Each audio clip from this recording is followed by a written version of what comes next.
এটা অবশ্যই কারফিউ এবং এখানে শুটার সাইটও আছে। ২০ জুলাই কারফিউয়ের প্রথম দিন। যাত্রাবাড়ির কাজলাই ফুটওভার ব্রিজের পাশে খোলা ছিল একটি চায়ের দোকান। সেখানেই ৩ বন্ধুসহ চা খেতে বসেছিলেন তাইম। পুলিশের একটি দলকে গুলি করতে করতে যাত্রাবাড়ি ফ্লাইওভারের দিক থেকে আসতে দেখে চায়ের দোকানের ভেতরে ঢুকে আশ্রয় নেন তারা। দুপুর ১২টার কিছু পরে কাজলা ব্রিজের কাছে পৌঁছায় পুলিশ। সেখানে কয়েকজন সাংবাদিকের সাথে ছিলেন ফটোগ্রাফার বাপ্পি। ঘটনাস্থলে এসে দোকানের শাটারের নিচের অংশে কিছুটা ফাঁকা দেখে পুলিশ সদস্যদের কয়েকজন সেটি টেনে তোলেন। ভেতরে তাইম ও তার বন্ধুদের দেখে টেনে বাইরে নিয়ে আসেন। এ সময় বেশ কয়েকটি ছবি তোলেন বাপ্পি। এর পরের ঘটনা সকলেরই জানা। ২৩ জুলাই শেষ হয় দেশব্যাপী ৫ দিনের ইন্টারনেট ব্ল্যাকআউট। সীমিত ইন্টারনেট অ্যাক্সেস ফিরে আসলে আগের সপ্তাহের পুলিশের নৃশংসতার নানান ফুটেজ ছড়িয়ে পড়ে সোশ্যাল মিডিয়ায়। তারই একটি ছিল তাইমের ফুটেজ। রাস্তার পাশে আহত অবস্থায় পড়ে থাকা এক তরুণের বুকে উপর্যুপরি গুলি চালাচ্ছেন অস্ত্রধারী এক ব্যক্তি। পুলিশের জটলার ভেতর থেকে বের হয়ে এসে এভাবে গুলি ছোড়ার কায়দা দেখে বোঝা যায় তিনিও আইনশৃঙ্খলা বাহিনীর সদস্য। গুলিবিদ্ধ সেই তরুণ ছিলেন ইমাম হাসান তাইম, নারায়ণগঞ্জের সরকারি আদমজীনগর এমডব্লিউ কলেজের দ্বাদশ শ্রেণীর শিক্ষার্থী। নেত্র নিউজ ও বাংলাদেশ প্রোটেস্ট আর্কাইভ এই হত্যাকাণ্ডের আগের ও পরের বিভিন্ন ছবি ও ফুটেজ বিশ্লেষণ করেছে। ঘটনাস্থলে উপস্থিত ৪ জন সাংবাদিক সহ প্রত্যক্ষদর্শীদের বর্ণনা এবং নথিপত্র যাচাই করে দেখেছে। খুঁজে বের করার চেষ্টা করেছে ওই দিন ঘটনাস্থলে আসলে কি ঘটেছিল এবং পুলিশের কোন কোন সদস্য সরাসরি এই হত্যাকাণ্ডে জড়িত ছিলেন।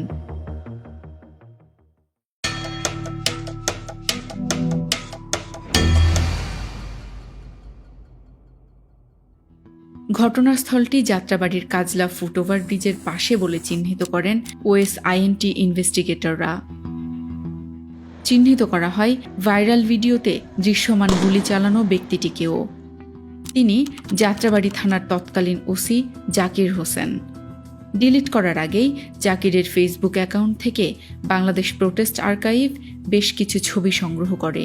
সেগুলোর সাথে ভিডিওতে দৃশ্যমান গুলি ছোড়া ব্যক্তির শারীরিক অবয়ব ও পোশাকের সাথে মিলিয়ে দেখা গেছে উভয়ই একই ব্যক্তি। প্রথমে ৭ জন এবং পরে ১৮ জনের বিরুদ্ধে মামলা দায়ের করে তাইমের পরিবার। সেই মামলায় গ্রেফতার হন ৩ জন।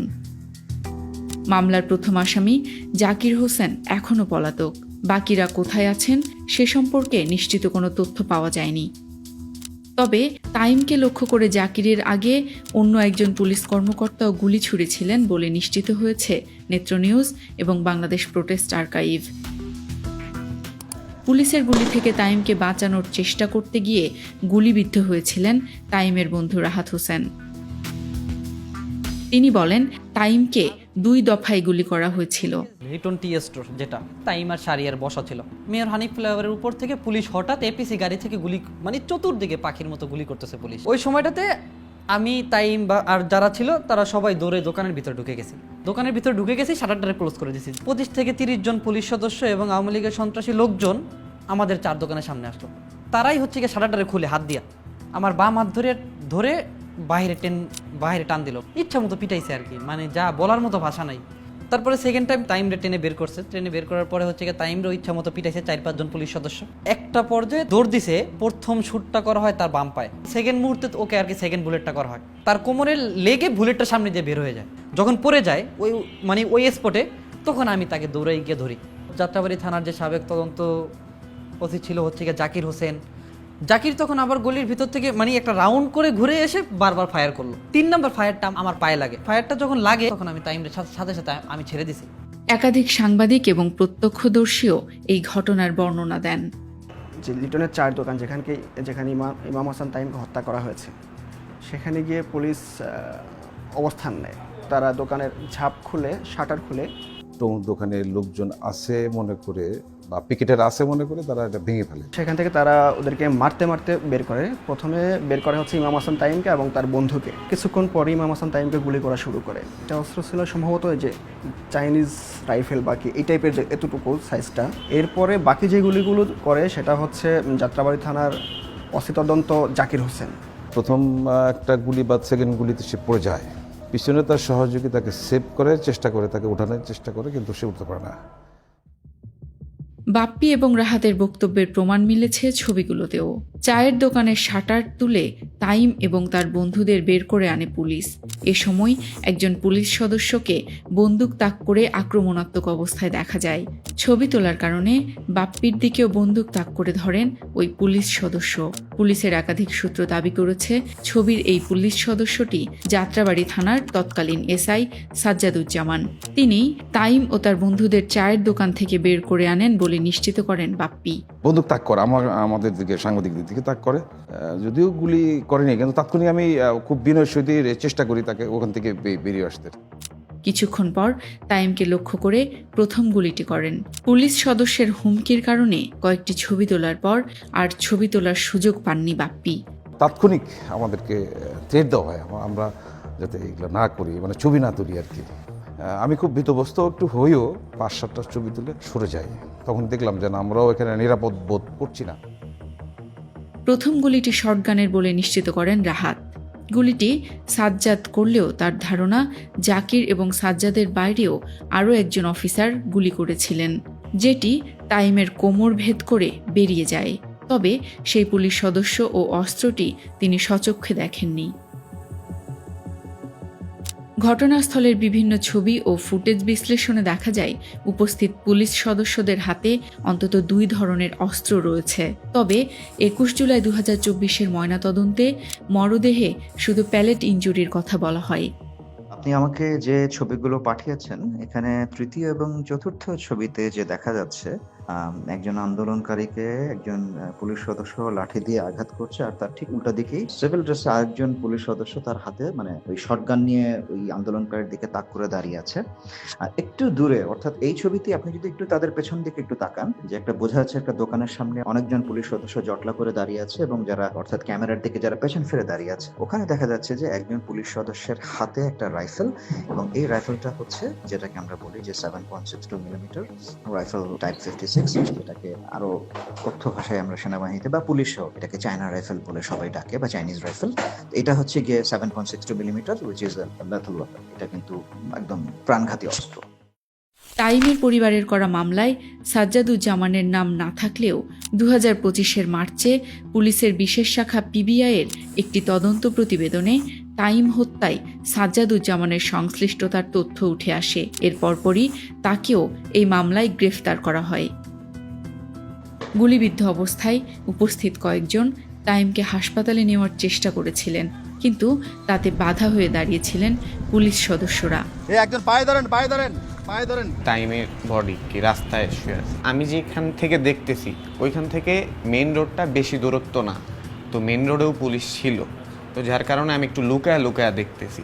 তারপর হচ্ছে টাইমকে একটা ভ্যান গাড়িতে তোলা হয়, থানার দিকে যাওয়ার চেষ্টা করি যে দেখি কই নিয়ে যায়।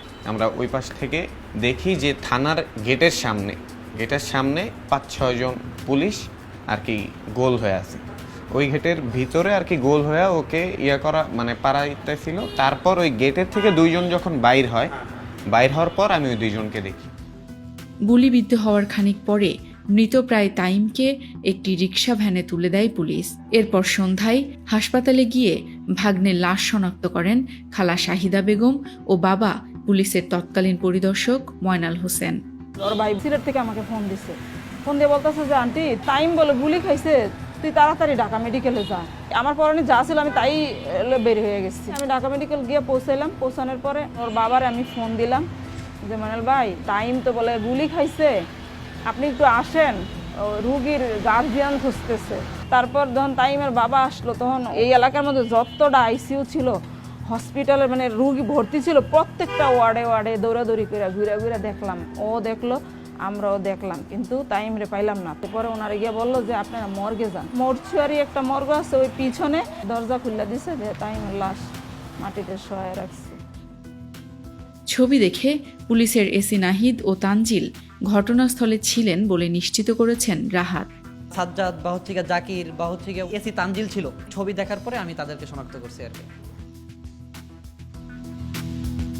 ট্রাইব্যুনালে মামলা করার পরে আসামিদের বিরুদ্ধে যখন ট্রাইব্যুনালের কাছে প্রমাণ দেওয়া হলো তাদের সংশ্লিষ্টতা, তখন ট্রাইব্যুনাল 4 জনের নামে অ্যারেস্ট ওয়ারেন্ট জারি করলো।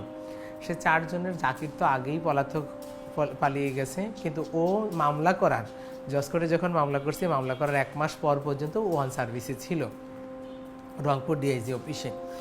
তারপরে আমাদের আরও অন্য আসামি, যেটা এজাহারভুক্ত আসামি এবং তাদের স্যাংশন ছিল, আপনার হয়েছে গিয়া এডিসি শামীম, তারও স্যাংশন ছিল। সে মনে করেন মামলা করেছি আমরা 20 আগস্ট, সে 17ই সেপ্টেম্বর পর্যন্ত অন সার্ভিসে ছিল। 18 তারিখে তাকে অ্যাবসেন্স দেখাইছে। তাহলে বলেন, আসামিদের স্যাংশন আছে, আসামিদের অ্যারেস্ট ওয়ারেন্ট আছে, গ্রেফতার করেনি। আমাদের ট্রাইব্যুনাল থেকে অ্যারেস্ট ওয়ারেন্ট বের হয়েছে আপনার 12ই নভেম্বর। আমি 14ই নভেম্বর ডিআইজি রেজা স্যারকে ফোন দিয়ে বললাম, স্যার আমার আসামিগুলো এখানে চিহ্নিত, গ্রেফতার করেন। উনি বলতেছে দেখতেছি। তারপর 15ই নভেম্বর আমি আবার ওনাকে ফলো আপ নেওয়ার জন্য ফোন দিলাম। উনি বলতেছে তোমার আসামিগুলো তো পালিয়ে গেছে। ওনার কল কেটে আমার যে আসামিদের নাম্বার ছিল আমি তাদের ফোনে কল দিলাম। তখন তাদের সাথে আমার কথা হলো, ওনারা 5 সেকেন্ড হ্যালো হ্যালো বলেছে। তারপরে ফোন ওপেন, তারা হ্যালো বলতেছে, তাদেরকে ট্র্যাকিং করে ধরা সম্ভব।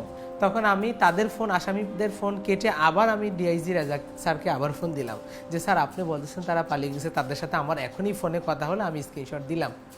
তখন উনি বলতেছে তার ডেজিগনেশন কি? আমি বললাম এডিশনাল এসপি। ও আচ্ছা দেখতেছি। এটা বলে মনে হয়, আমার যেটা মনে হয়, সে মনে হয় তাদেরকে ফোন দিয়ে বলে দিছে এই তোদের ফোন খোলা আছে।